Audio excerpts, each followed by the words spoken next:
Yes, Mr. Millett. Mr. Chairman, I just ought to repeat, if I can, the trigger warning that this afternoon's presentation from Professor Bisby will contain a large number of images and videos depicting the external flame spread on the night of the fire.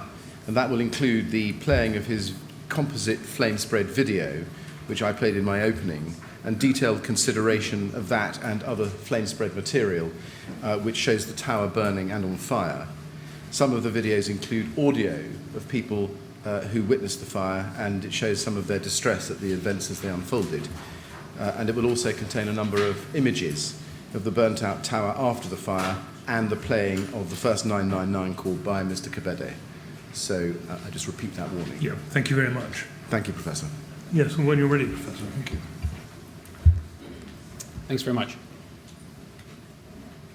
During this third part of my presentation, I will describe in general terms the spread of fire to and over the cladding at Grenfell Tower. I will begin by providing an overview of the fire's early development, since this is relevant to the question of how the fire spread from within the kitchen of flat 16 out and into or onto the cladding. I will then describe the external fire spread over the tower, breaking this down into upward fire spread, downward fire spread, and horizontal or lateral fire spread, in that order for reasons that, again, I hope will become clear during the course of the inquiry.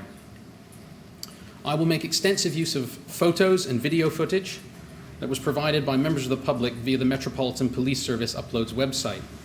Much of this information has proved critical in understanding the events of 14th June 2017. As I've reviewed the evidence, I've considered a number of hypotheses for the routes of fire spread from the compartment of origin onto the external cladding. The fire spread over the cladding and ingress of the fire and smoke back into the building. These specific hypotheses are described in detail in my Phase 1 report, and I understand that I'll have an opportunity to elaborate on these later this year. Based on the available evidence, I've determined that the overall timeline for the progression of the fire to and over the cladding was as follows. The fire was first reported at 12:54 a.m. on the 14th of June 2017 within the kitchen of flat 16 on level 4 of Grenfell Tower. Over the course of the subsequent 15 minutes or so, the fire burned within the kitchen of flat 16. The fire was observed to have spread to the cladding by about 1:09 a.m. The fire then spread vertically upwards on the east face of Grenfell Tower, breaking into flats on the floors above flat 16 as it spread. It took approximately 20 minutes for the fire to spread from level 4 to the roof. By about 1:29 a.m., the fire had reached the top of the east face. The vertical fire spread started slowly and accelerated as the fire grew in size. The fire then spread northwards on the east face, and at approximately 1:36 a.m., spread horizontally onto the north face. This horizontal spread occurred first at the top of the tower. The fire also spread southwards on the east face, again leading at the top of the tower. At approximately 2:25 a.m., the fire spread from the east face to the south face, again leading at the top of the building. Horizontal fire spread was coincident with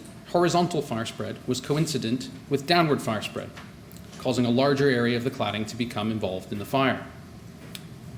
The fire spread from the north face to the west face at approximately 2:49 a.m., and the cladding at the southwest corner was the last part to become involved in the fire at about 4:09 a.m. The fire approached this part of the building from both directions. It took approximately 3 hours and 4 minutes for the fire to spread around the full perimeter of the building. Note that here I'm referring to the spread at the top of the building, by which I mean at the location of the architectural crown.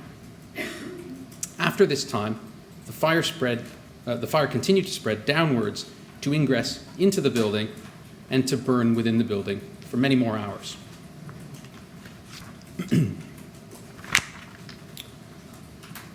Sir, you asked me to report specifically on the spread to the cladding from within the flat of origin. I've therefore reviewed the evidence associated with the early fire spread within the compartment of origin. Much of this was presented yesterday by Professor Nick Dade, and given that I agree broadly with Professor Nick Dade's findings, I will only discuss this issue briefly here today. My Phase 1 report provides a detailed description of the evidence of fire spread within the compartment of origin.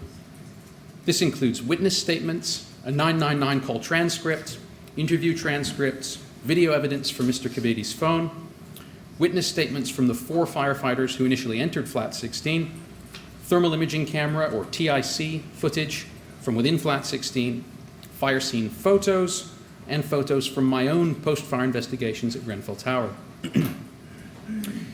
There are several items of evidence to which I'd like to draw your attention, as I believe they're particularly relevant in understanding the fire spread from the kitchen of Flat 16 to the cladding.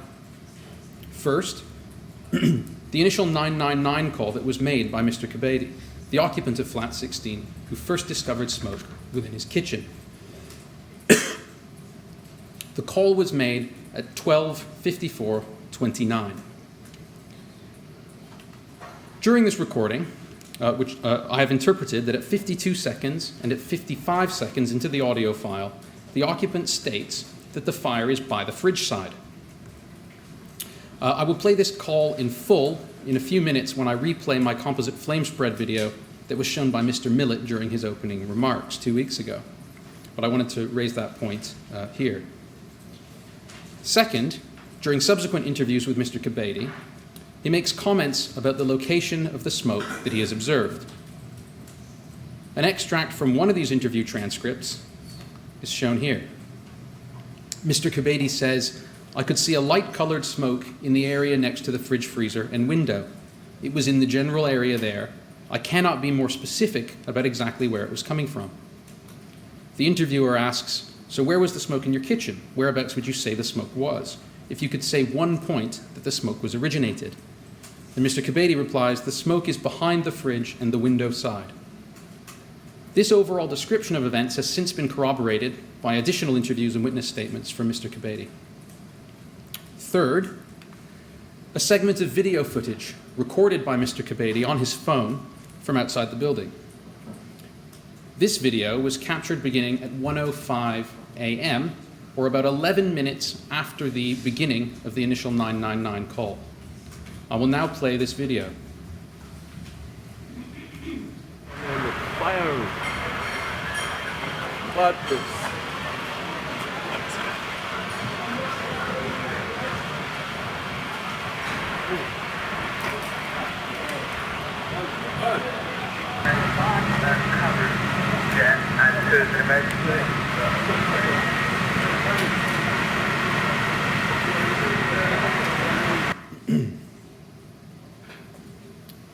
I've interpreted from this video that flames initially appeared predominantly visible at the left-hand side of the window when observed from outside the building. The window infill panel and mounting of the extract fan unit appears to be missing or burning. The extract fan unit appears to be absent, with flames passing through or around the infill panel mounting board and out of the small window opening. Smoke is visible outside the compartment, and the glazed window pane beneath the extract fan appears to be open or absent. Finally, I'd like to draw your attention to the thermal imaging camera footage taken by the London Fire Brigade at the start of their intervention into the kitchen of Flat 16. Professor Nick Dade also showed this video yesterday. Before doing so, I'd like to draw your attention to the fact that this first intervention by the London Fire Brigade occurs at 01:14:12, at least 5 minutes after what I consider to be the first clear evidence of fire having spread to the external cladding, as I'll describe in more detail in a few minutes. The video was captured when the firefighters were in the corridor directly outside the kitchen door. The video shows footage captured by the thermal imaging camera when the firefighters briefly opened the kitchen door of Flat 16, and we will see that heat is visible at the far end of the kitchen when viewed from the kitchen entrance doorway. In the latter part of the clip, a jet of water can be seen that is sprayed by the firefighters. In the clip that I'll show in a moment, the location of the firefighters who are holding the thermal imaging camera is shown here on a floor plan of Flat 16. This location is represented by a red circle, and their line of sight is approximately indicated by the red arrow pointing into the kitchen. The firefighters are low down in this location and looking up and into the kitchen. The red shaded area is the region where the fire is considered most likely to have originated, as we heard yesterday. I'll now play a short clip from the thermal imaging camera, and please note, as was mentioned yesterday, that the timestamps on this original footage are incorrect. I have included a corrected timer below the video in this clip, and I will play the clip twice.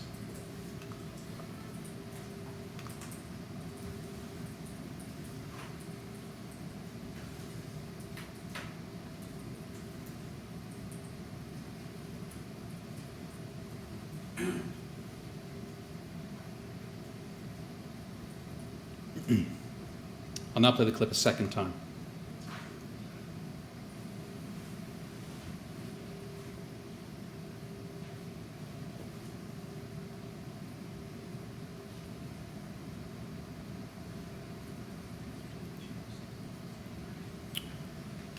I've extracted a frame from this video on the left of this slide and provided my interpretation of this image on the right of this slide. Below the images, I've provided a schematic layout of the kitchen of flat 16 at the time of the fire.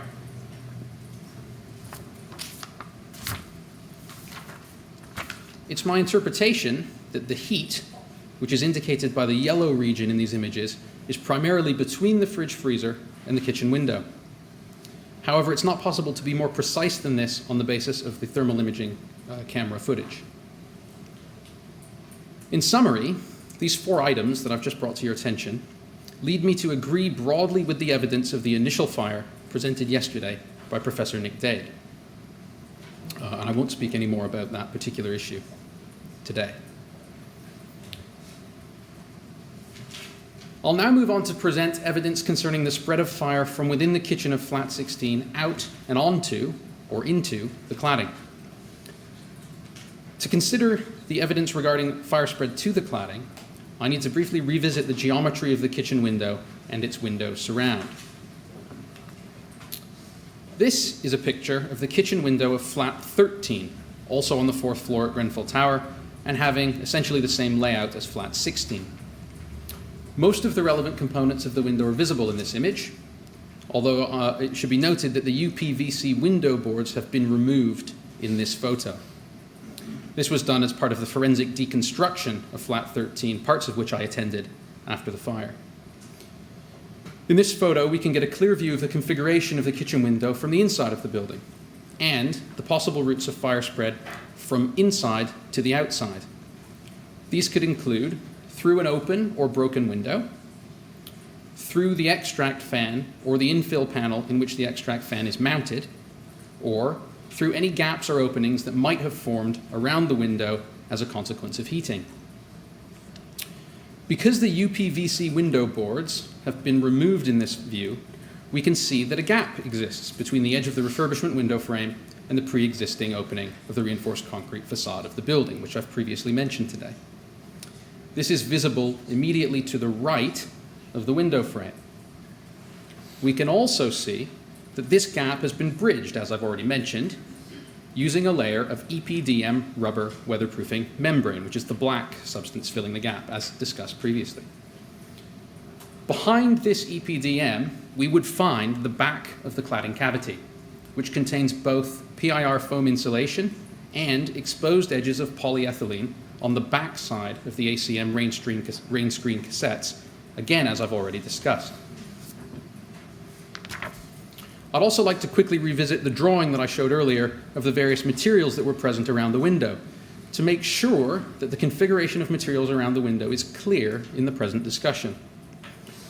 Working my way from the inside of the building out, which simulates the route the fire would have taken had it entered the cladding via this route, we find, first, UPVC window boards, which, as already discussed, are comparably resistant to ignition and flame spread as compared with other polymers, but which lose essentially all of their mechanical strength and stiffness at temperatures well below 105 degrees Celsius.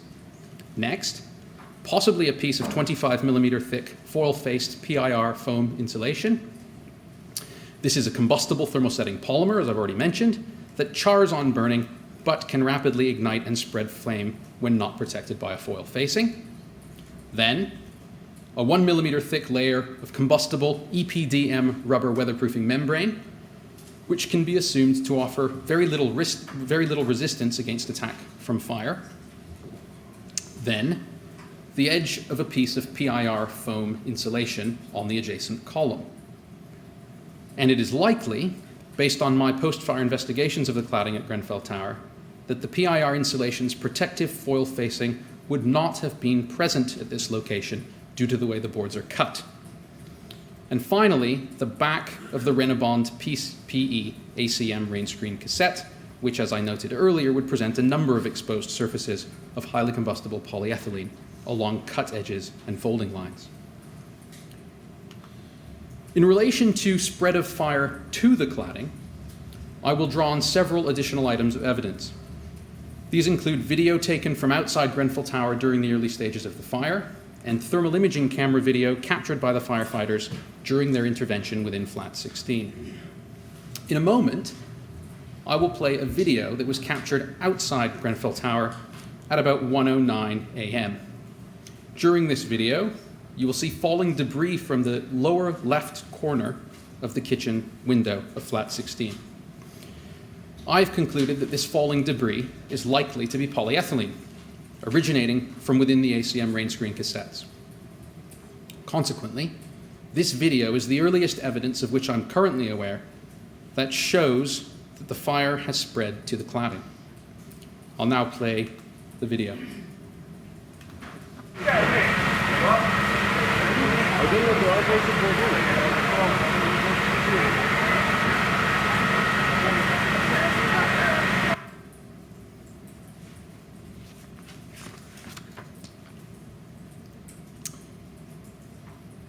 Also significant in this video is that the earliest evidence of burning polyethylene appears to be associated with the left-hand side of the kitchen window of flat 16, when viewed from outside the building.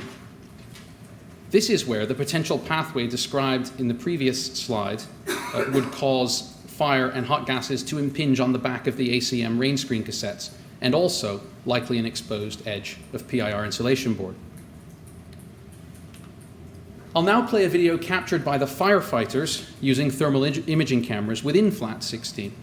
This video begins at 01:15:28 and shows the firefighters opening the kitchen door, again from the hallway within flat 16, and pulsing a spray of water into the kitchen.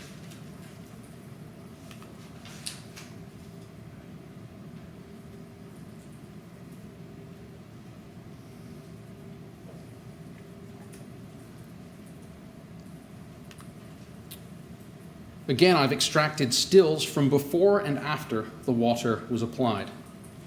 In the left-hand image, the thermal imaging camera footage shows heat across a wide area of wall and ceiling, both above and behind the fridge freezer. In the subsequent right-hand image, immediately following application of water by the firefighters, the heat is more localized to the area around the window. I've annotated these images with my interpretation in this next slide. The significance of these images is that they indicate that the area around the window was very hot when other parts of the kitchen were not. I've interpreted from this image that there was burning in the window surround and possibly the back of the cladding cavity that was visible to the thermal imaging camera from a position in the kitchen entrance. I've provided more detail about this sequence within my Phase 1 report.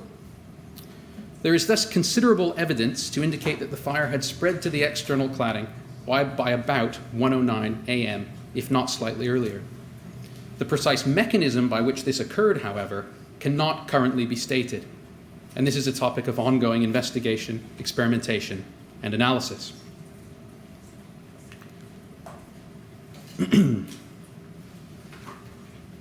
I'd now like to walk you slowly through the preliminary evidence of fire spread and to highlight some observations that I consider particularly noteworthy. However, before I begin this portion of my presentation, I'd like to note Regulation B4 of the UK Building Regulations 2010. We heard this also on Monday. Whilst providing expert opinions on the compliance of various aspects of Grenfell Tower is not strictly within my scope of work for Phase 1, I believe that it's both important and useful to begin my presentation of fire spread evidence by reminding you of the statutory obligations of designers as regards external fire spread on buildings. Regulation B4 of the UK Building Regulations 2010, Sentence 1, states that the external walls of the building shall adequately resist the spread of fire over the walls and from one building to another, having regard to the height, use, and position of the building. This functional objective clearly was not achieved at Grenfell Tower. Furthermore, when the fire did spread vertically, none of the other fire safety design features of the building, all of which were described by Dr. Lane on Monday, could be expected to function as intended. Two main questions have therefore influenced my approach to studying the fire spread at Grenfell Tower. First, why did this happen? By which I mean, can we develop a physical understanding of the fire spread mechanisms and factors influencing these, both on Grenfell Tower and potentially on a significant number of other buildings in the UK, irrespective of any assessment of the regulatory compliance of the materials, products, and systems used in the cladding? I will begin to address this question in my presentation today. And second, how did this happen? By which I mean, how is it that this particular combination of materials, products, and systems were installed on Grenfell Tower? And how is it that, that similar combinations of materials appear to have been installed on a large number of other buildings in the UK? I will not address this question today. With these questions in mind, I'll now proceed to present my preliminary fire spread evidence.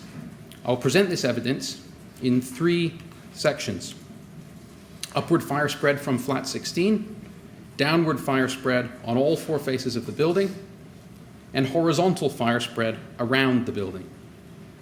I will begin with upward fire spread from flat 16. The upward vertical spread of fire from flat 16 is evidenced in my Phase 1 report using 25 videos that I've assembled into a single sequence. These have been analysed to identify the sequence in which they occurred.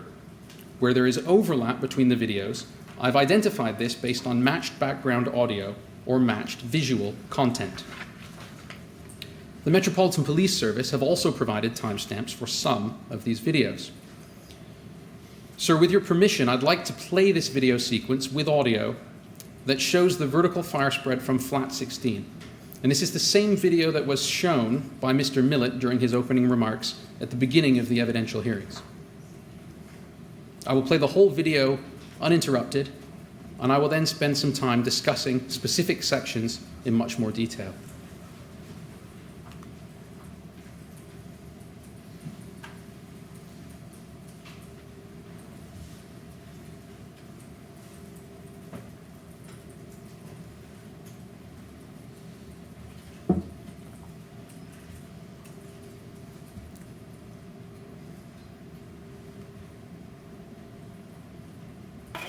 Fire brigade. Yeah, hello, hi, in the fire, flat 16 Greenfield Tower. Sorry, a fire where? Flat 16 Greenfield Tower. In the fridge. Right, hang on. Flat 16 Greenfield Tower. Flat 16, and what's the postcode? W11-1TG. W11-1T for 1TG. Tango. Yeah, but can you quick, please?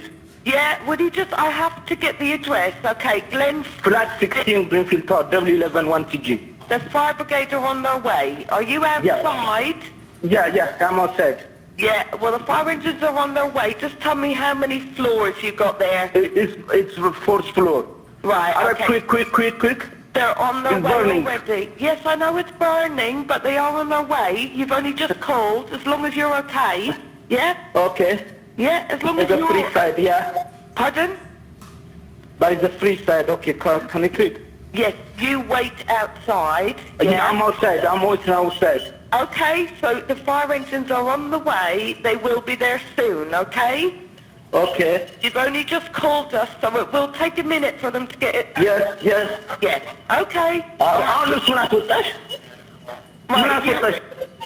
Can I let you go? what is the stage, Alice? Hello? Is this? What is the Shuchi? One. Hello? What? Hello? Can I let you go? You are outside, yeah? Yeah, I'm outside. Right, okay, bye. Fire! What the...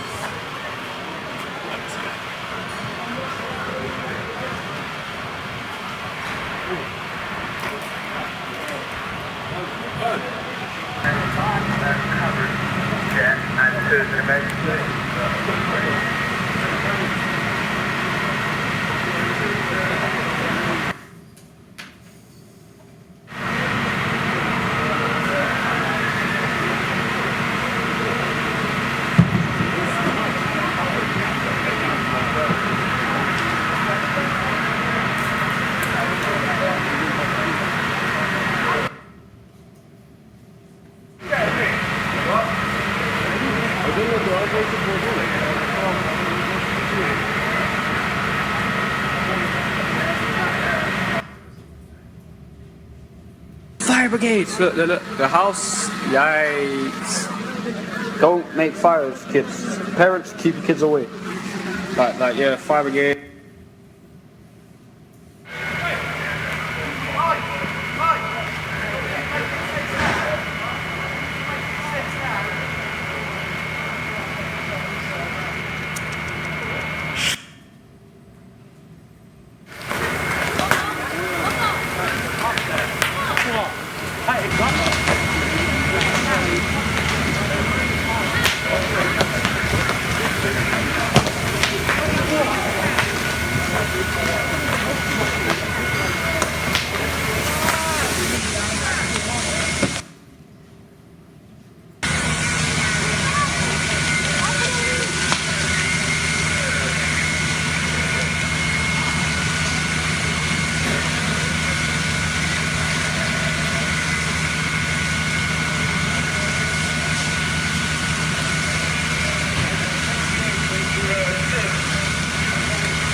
People on the block, fam. It's not high. It's not high enough.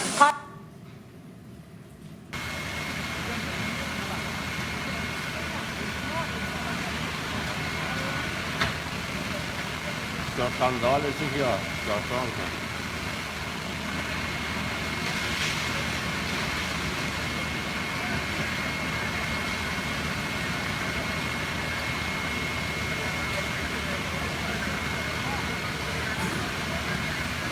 Going up 2 floors, but it's coming out the 2nd floor above the gym. It's going. That's going. They need to get up there. That's what's going up. It's going up. The whole block's gone.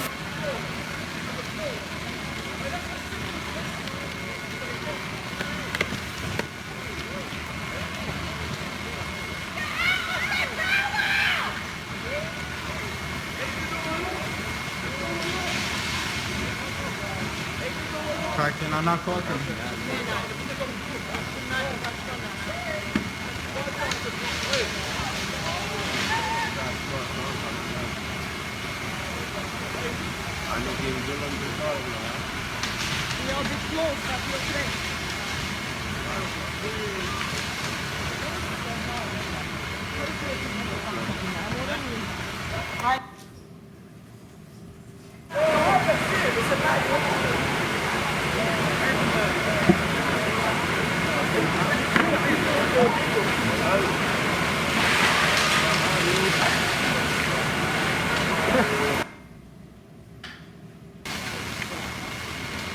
Someone done some dumb shit, boy.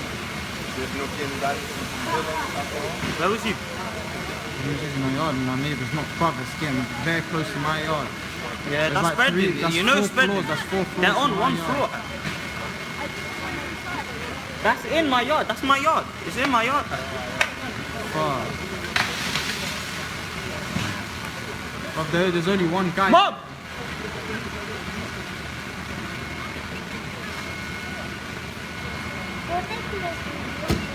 Just try and take it out, innit? Han tar inte en hand, jag trycker till kartan. Oh, is my dad still in Sandwich?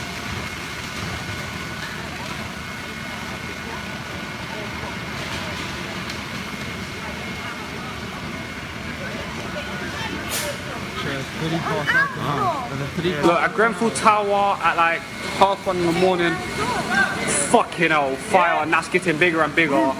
People are gonna die, and I'm scared. You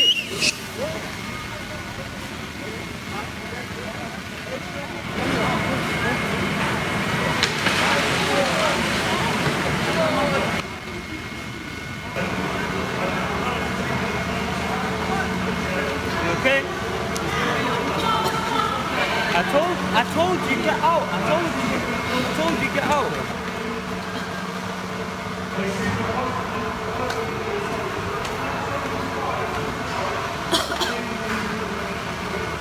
Yeah, people stay there because people they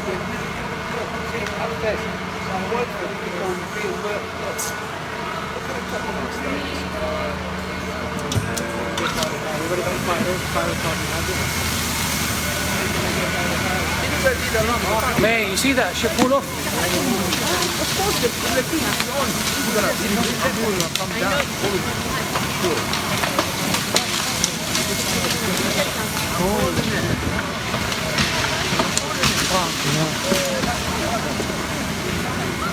I imagine Wow.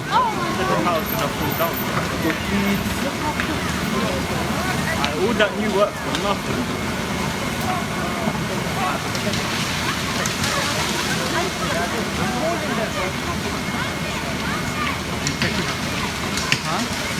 Are you taking a video? Look at that paper, man.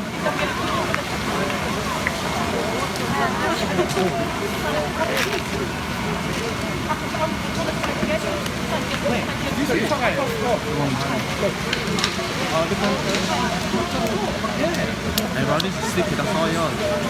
No, I don't know how to react. Go, go! Wow. Whoever started that is pissed, you know.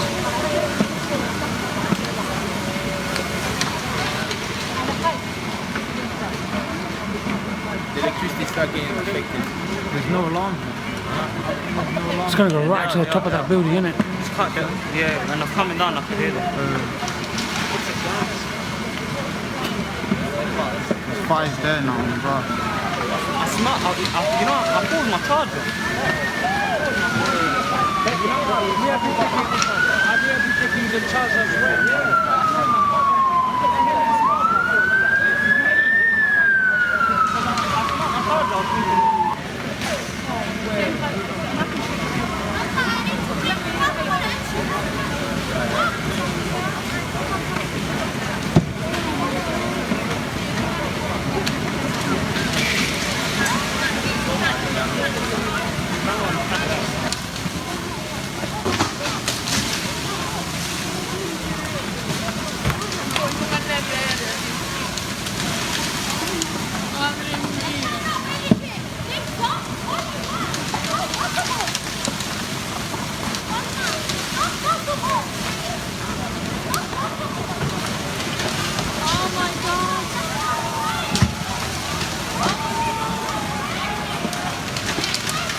It's gone all the way to the...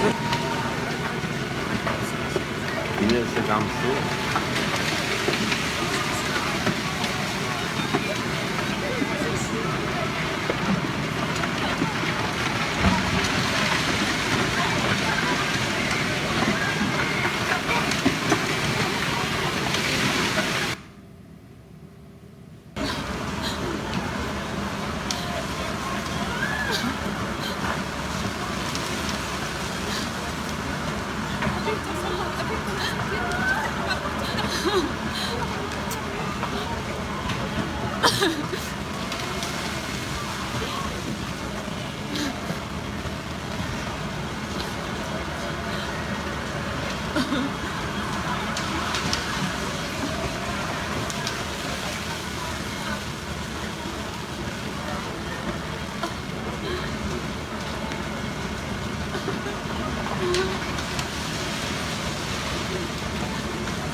And there's instant lights in there.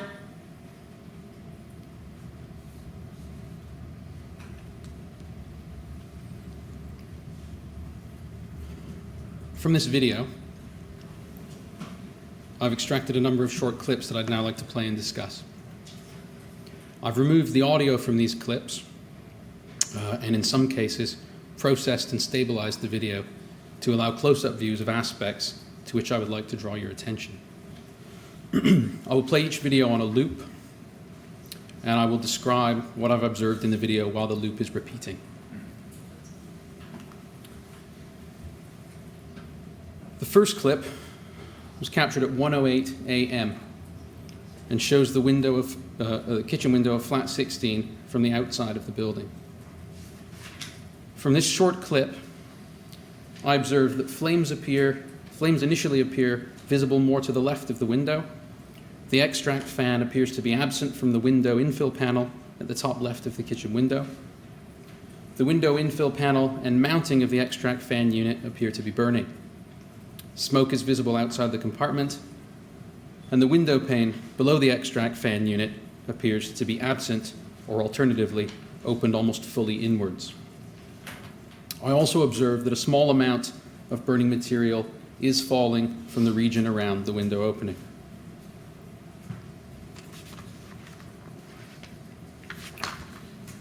A second clip was captured at 1:09 a.m. And is part of the same clip that I previously played when discussing the route of fire spread to the cladding. From this clip, I observed that flames appear more intense than in the previous video, only 1 minute earlier, suggesting that the fire has grown further during the elapsed time from the previous video. The more intense flames are observed to extend further out of the window, and a regular flow of burning material is falling from the window. The material flows from the corner where the window meets the column line. A third clip was captured at 1:12 a.m. and shows the fire from a different vantage point.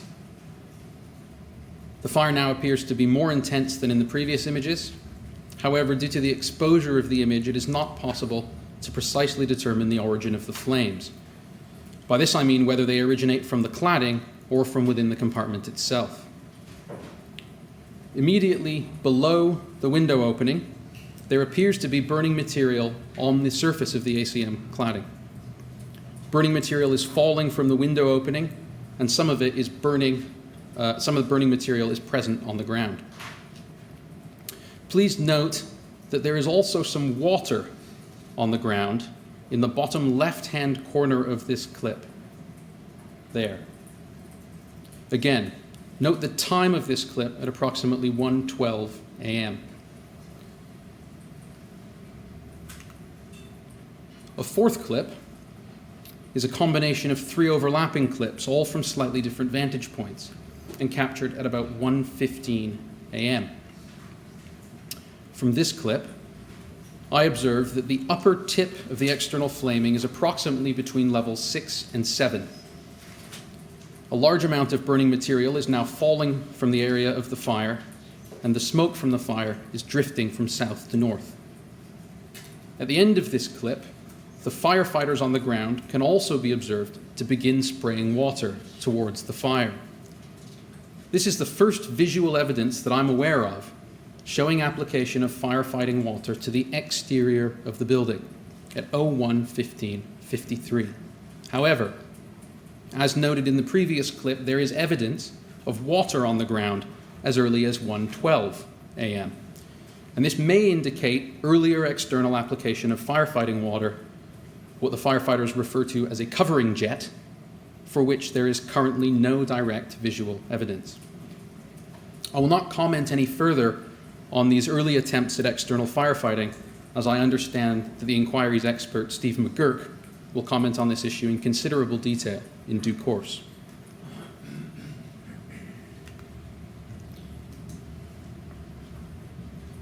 I have estimated that a fifth clip, for which I do not have a confirmed timestamp, was captured sometime between 1:16 and 1:19 a.m. In this clip, I observe that intermittent external flaming exists between levels 6 and 7. The highest point of the intermittent external flaming appears to be at the vertex of the junction between the column line and the faces of the spandrel sections of the building, essentially in the small corner that's created there. And you will recall from part 2, earlier in my presentation, that a continuous vertical void exists within the cladding system at this location. And a covering jet is applied onto the external cladding from ground level, with firefighting water being applied to the cladding immediately below level 4. The subsequent videos were mostly captured from vantage points farther away from the base of the building, likely because of the danger from falling, burning debris. The evidence can be used to estimate the approximate extent and progression of the fire as it spread vertically up the east face of the tower. In most of the videos that I'm about to show, it is not currently possible to identify the precise level to which the fire had spread on the building. In general, it's possible to deduce floor levels approximately shown in these videos based on other images, which clearly show the top of the building, or using flats where lights are turned on or off as the fire progresses. A sixth clip was captured at 1:22 a.m. During this clip, at approximately 1:22:19, it plays on a loop, so we'll see that again, a firefighting jet can be observed to strike the column to the left of the vertically progressing fire, some 2 to 3 floors above flat 16. I'll be silent when we go past 19 here. You'll see a jet there. The angle of attack of this jet suggests that this is a firefighting jet which is being operated by firefighters who are within flat 16, leaning out the window and spraying upward in an unsuccessful attempt to extinguish the rapidly spreading cladding fire. And this is consistent both with firefighter witness statements and with the thermal imaging camera footage from within flat 16. The covering jet from ground level is visible near the end of this clip at bottom right and has a markedly different angle of attack. I'll just let it play through one more time so you can see that there.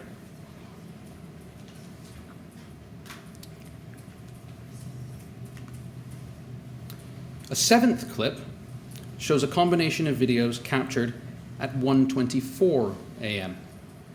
During this clip, or this series of clips rather, I observe that the fire's maximum extent at this point is at approximately level 16 on the east face. There are large pieces of burning debris falling from the building. These are likely to be ACM rain screen cassettes, or portions thereof, based on photographs of the debris field taken after the fire. Upward fire spread is most advanced at the location of the vertex between the spandrel section and the column section. Along this line is both a reentrant corner in the geometry of the cladding and a continuous vertical cavity within the cladding, as already discussed. And at this stage, the flames remain confined to the spandrel section, excuse me. The flames remain confined to the spandrel section, forming the east walls of flats ending in the number 6. The fire is spreading slightly northwards as it moves up the building, but is not spreading significantly southwards past the column line immediately to the left of the line of kitchen windows.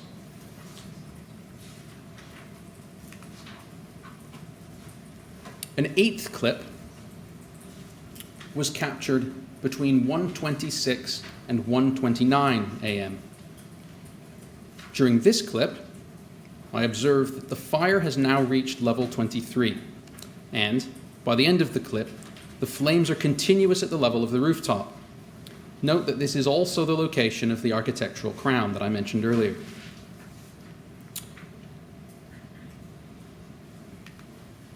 The ninth and final clip that I'll show to illustrate vertical fire spread on the east face was captured sometime between 1:29 and 1:36 a.m. During this clip, I observed that the fire has spread to the top of the east face and is beginning to spread horizontally around the building, both to the north face over the top of the northeasternmost column and to the south along the architectural crown at the top of the east face. And you can see the crown there in the top of the video clip. On the basis of the sequence of videos that I've just shown, I have also determined the time, approximately, that the fire reached different floors. I've then plotted this on a graph.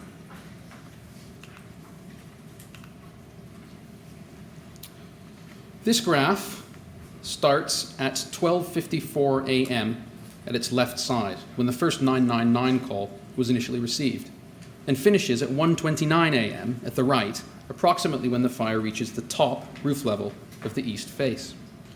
The dotted line in this graph is an illustrative exponential function that I've fitted to the data, meaning that the available evidence shows that the rate of fire spread increased exponentially.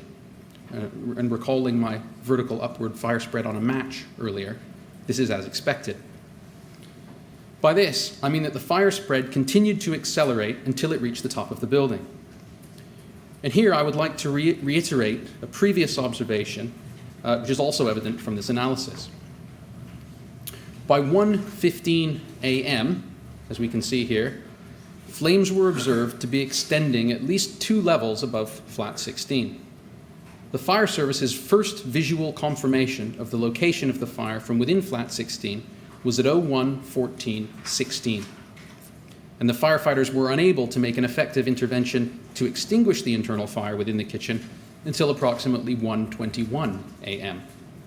I therefore estimate that the fire had spread to the cladding and begun spreading up the east face of Grenfell Tower between 5 and 10 minutes before the initial internal fire had been effectively extinguished. This concludes the key evidence to which I would like to draw your attention on upward vertical fire spread.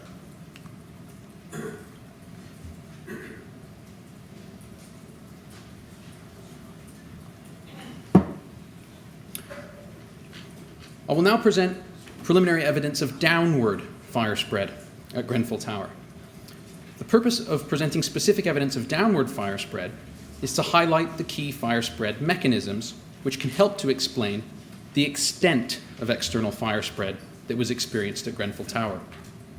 The Grenfell Tower fire is somewhat unusual in the context of similar cladding fires that have occurred internationally, in that the fire not only spread vertically upward, but it also spread downward and horizontally.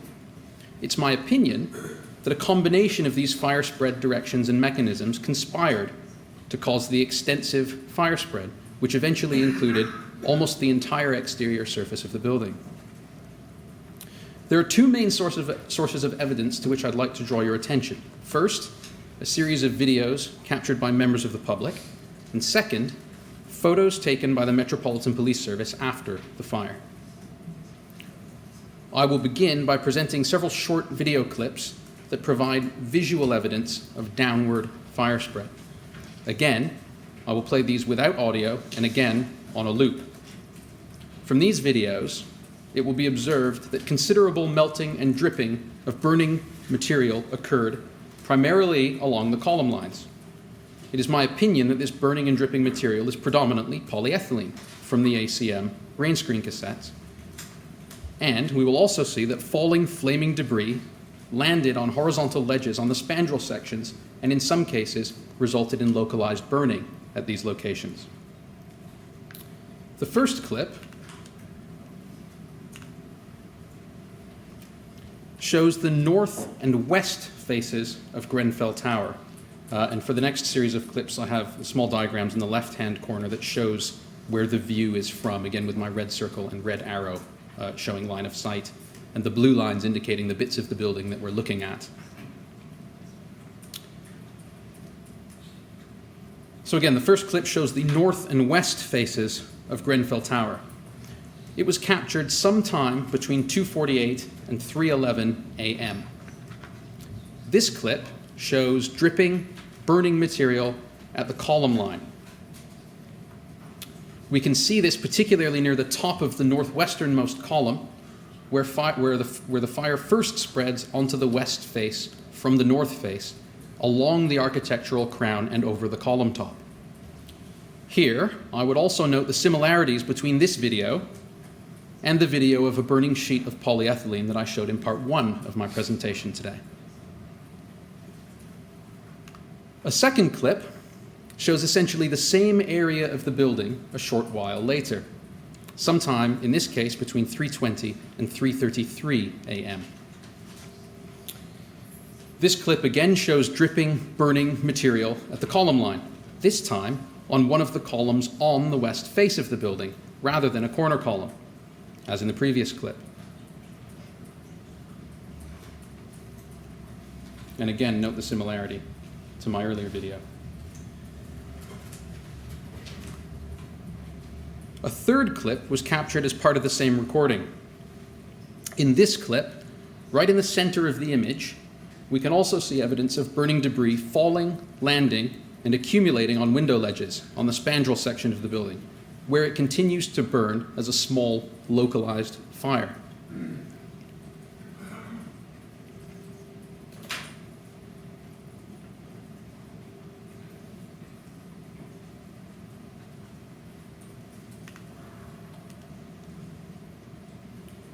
A fourth and final clip that I'll show in the context of downward fire spread was captured sometime after 4:09 a.m. and shows the leading edge of the fire spreading downwards along column lines on the west face of the building. In this clip, we can observe that the leading edge of the downward spreading fire is again along the column lines and possibly along the column tips. And sir, I would again like to remind you that a continuous internal void runs the full height of the building at the column tip location as well.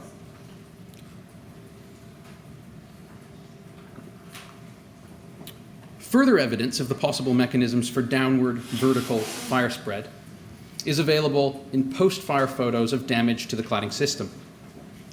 Of particular interest are areas of the cladding where a boundary exists between fire-damaged cladding and undamaged cladding. These areas present zones of partial damage, where the progression of the fire has been stopped. Where the ACM rain screen cassettes were fully burned by the external fire, little physical evidence remains to support fire spread analysis. However, at the interface between the unburned and burned regions of the cladding, a number of relevant observations can be made. In relation to this point, it's noteworthy that both video and photo evidence appear to suggest that the downward vertical fire spread was halted as a result of fire service intervention during the fire. This was because water was applied directly to the external cladding, which was able to halt the downward progress of the fire. This can be observed in the photographs that I will present in a moment. However, I have not personally undertaken any detailed analysis of fire service water application on the exterior of the tower in my Phase 1 report. And this is a point being addressed by other experts. I'll now show a series of post-fire images, photos, that were captured by the Metropolitan Police Service using a drone on the 25th of July, 2017. In this photo, I observe that the ACM cassettes show locations where polyethylene has melted, dripped, or flowed and solidified. This is particularly evident along column lines, which in most cases represent the leading downward edge of the fire, as I've already noted. And you can see that clearly here on the central column, the black material being the polyethylene.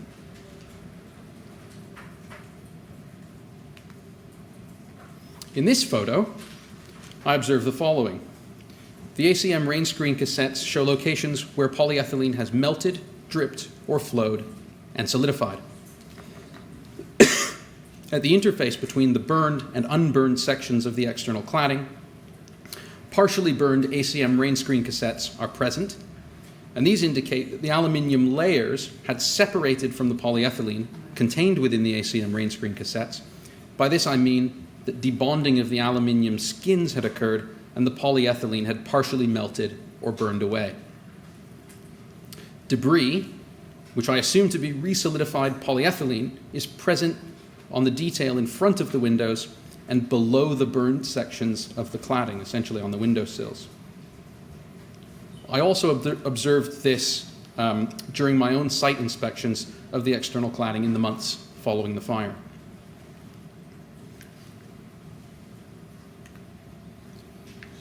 This photo shows the debris field on 16th of June 2017 in what was the children's play area on the west side of the building. Photos of the debris field and the firefighter witness statements suggest that a significant proportion of this falling debris consisted of ACM rain screen cassettes. I believe that this will also have included window infill panels or parts thereof, although I wasn't able to inspect the debris field myself. This concludes the evidence to which I'd like your draw to attention on downward vertical fire spread.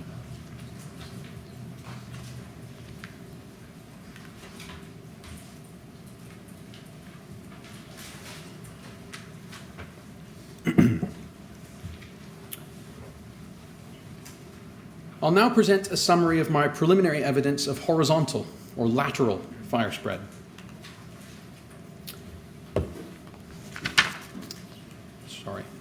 The horizontal fire spread eventually resulted in all four faces of Grenfell Tower becoming involved in the fire. As I've already noted, this extent of horizontal fire spread must be considered unusual in the context of most other external cladding fires experienced internationally. And understanding the specific reasons and mechanisms for this is therefore very important.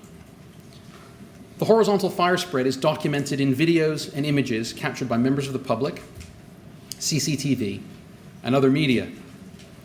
Horizontal fire spread cannot be viewed totally in isolation from upward vertical and downward vertical fire spread.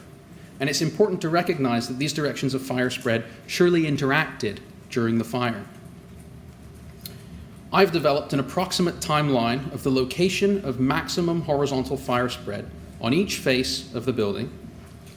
For phase 1, I based this timeline primarily on CCTV images available from around the tower. These were provided to the inquiry by the Metropolitan Police Service and are as follows. The upper east and south faces were captured in one sequence by a single CCTV camera. No CCTV footage was available for the north face of the tower. The upper west face was captured by a single CCTV camera. I've developed my initial overall horizontal fire spread timeline by comparing the maximum extent of fire spread with subsequent and previous images. The exact times for fire spread to each face, based on this analysis, are unlikely to be sufficiently accurate to assure a greater precision than plus or minus 5 minutes.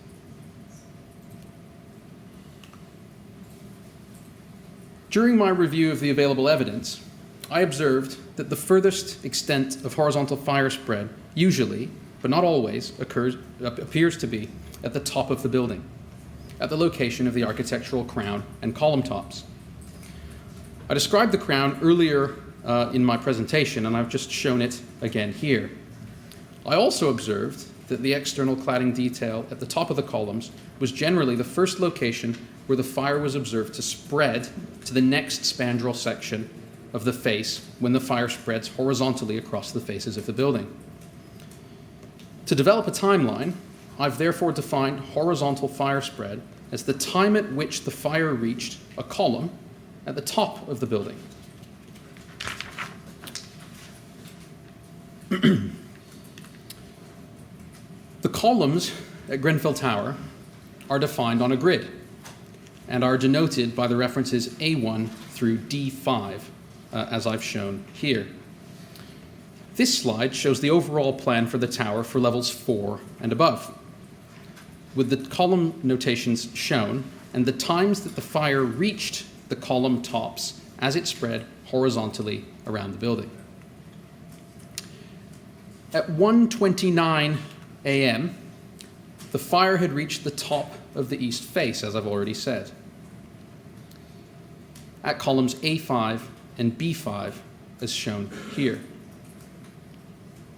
At 1:56 a.m., the fire reached column C5 on the east face.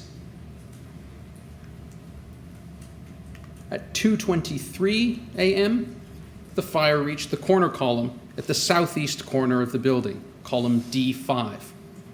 During this time, the fire was also spreading laterally across the north face, or horizontally across the north face, for which I don't currently have any CCTV imagery. At 2:48 a.m., the fire reached the northwest corner of the building. Also at 2:48 a.m., the fire had spread to column D4 on the south side of the building. At 3:11 a.m., the fire reached column D3, halfway across the south face, and at 3:20 a.m., the fire spread to column B1 on the west face. At 3:33 a.m., the fire spread to column D2 on the west face, and at 3:48 a.m., the fire spread to column C1 on the west face. And finally, at 4:09 a.m., the fire spread to the southwest corner of Grenfell Tower from both directions. After this time, the fire continued to spread vertically down the building. I will now present a series of specific images showing horizontal fire spread to which I'd like to draw your attention. I will present these images with reference to each face of the building independently, and I'll start with the east face.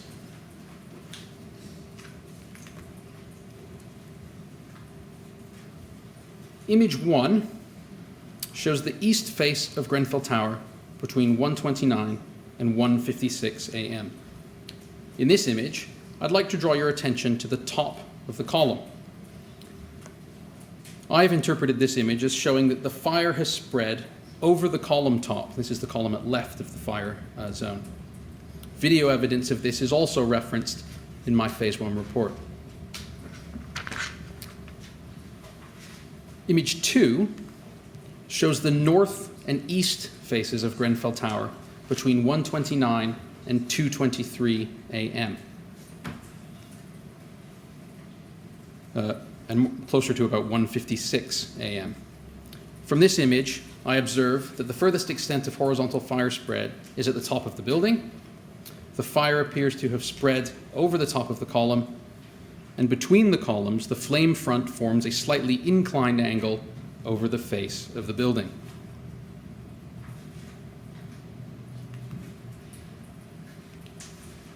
Image 3 shows the east face of Grenfell Tower between about 1:56 and 2:23 a.m. From this image, I observe, again, the furthest extent of horizontal fire spread is at the top of the building, and the fire has spread to the column top at the southeast corner of the building. Image 4, which is unfortunately quite low resolution, shows the south face of Grenfell Tower between 2:23 and 2:48 a.m. I've shown this image to illustrate that the horizontal fire spread between the east and south faces again occurred at the top of the column. I will now move on to the north face. Although I've not been able to provide definitive timings for the spread of fire over the north face due to the lack of CCTV for this face, there is some photographic evidence showing the spread across the north face.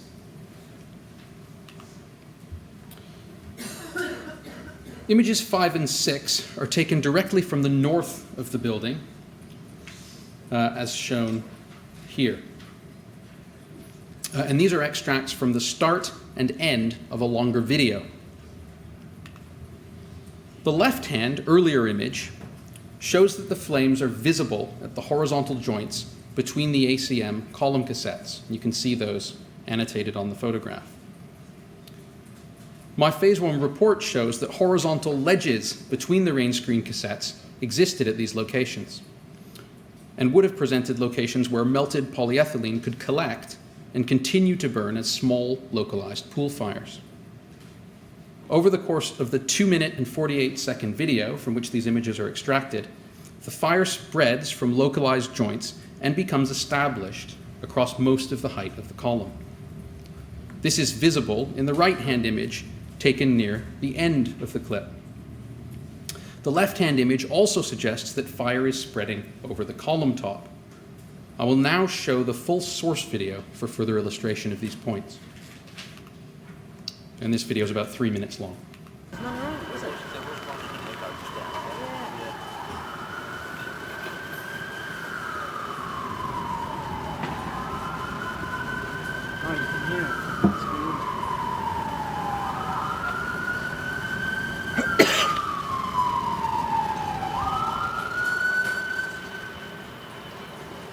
It's getting down a bit. Or is it because we're facing this side? It's gone inside the building. Oh, right. What's this area called? Latimer Road. No. Latimer Grove. Huh? Latimer Grove. Did you just Snapchat?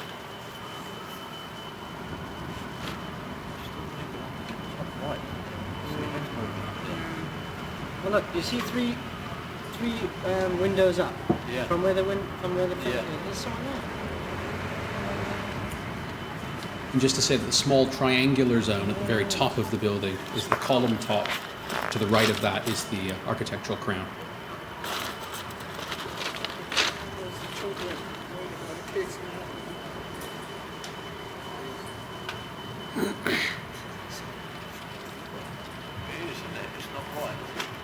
Yeah, I'm expecting like fucking George Clooney or something. Just a fucking stand or something.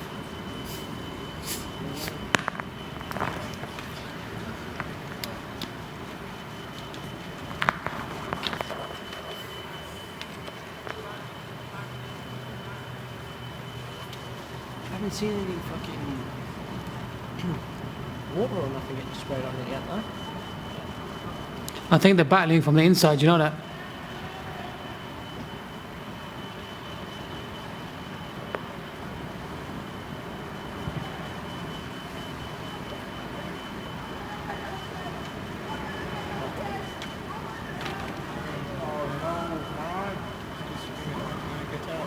That fire's coming around. It's getting worse again. I feel sorry for that block of flats. They're going to hit the wall of smoke. And from that clip, we can see that the fire progresses, is most advanced, again, within the architectural crown, slightly ahead of other locations on the north face. Image 7 was taken between 1:29 and 1:56 a.m. From this image, I observe spread around the column top, although it's quite difficult to see in this image, and spread around the column lower down the building. So this is one case where the fire does spread horizontally around a column at a lower level. Image 8 was taken between 2:23 and 2:48 a.m. And from this image, I observe that the furthest extent of horizontal fire spread is at the top floors of the building, again, and particularly at the location of the architectural crown. And between the columns, the fire front again forms an inclined angle over the face of the building.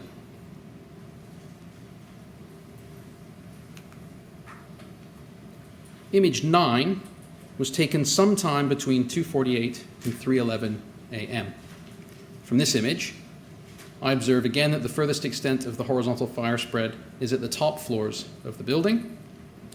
The top of the column and the architectural crown is the first location where the fire spreads to the next bay, and the external flames formed at the column locations appear to be slightly larger or brighter than those formed between the columns.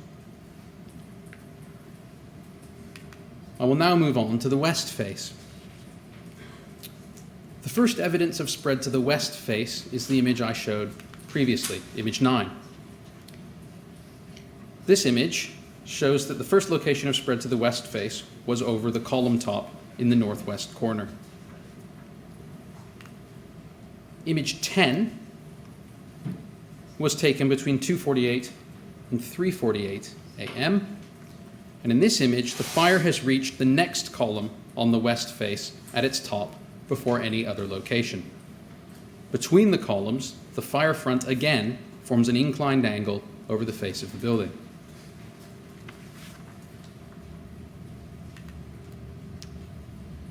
Image 11 was taken between 3:20 and 3:48 a.m. This image shows that the fire spreads within the architectural crown, ahead of horizontal fire spread at any other location.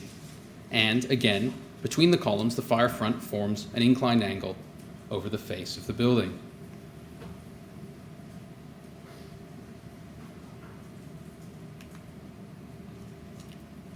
Image 12 was taken between 3:20 and 3:48 a.m., closer to 3:48. From this image, I observe that the fire has reached the column top again before any other location, and between the columns, the fire front forms an inclined angle over the face of the building. Image 13 was captured between 3:48 and 4:09 a.m., closer to 4:09. And from this image, I observe that the fire is converging on the southwest corner of the building, and that the fire is spreading within the architectural crown, again, ahead of horizontal fire spread to any other level. I will now move on to describing the fire spread over the final face, the south face of the building. For this face of the building, I've relied more heavily on the CCTV footage from the southeast corner of Grenfell Tower. From the CCTV footage, I observe, that's the view for the CCTV from the southeast corner. So in the center of this image is the top of the column in the southeast corner of the building. And from this footage, I observe that the fire initially spread onto the south face via the column top of column D5 and the architectural crown at that location. The furthest extent of horizontal fire spread was consistently at the top floors of the building, as shown here as it's progressing further around the face, and again on the architectural crown. And a short while later, the fire is spreading rapidly downwards from this location along the column lines. And this horizontal fire spread followed by downward fire spread, I believe, to be very significant.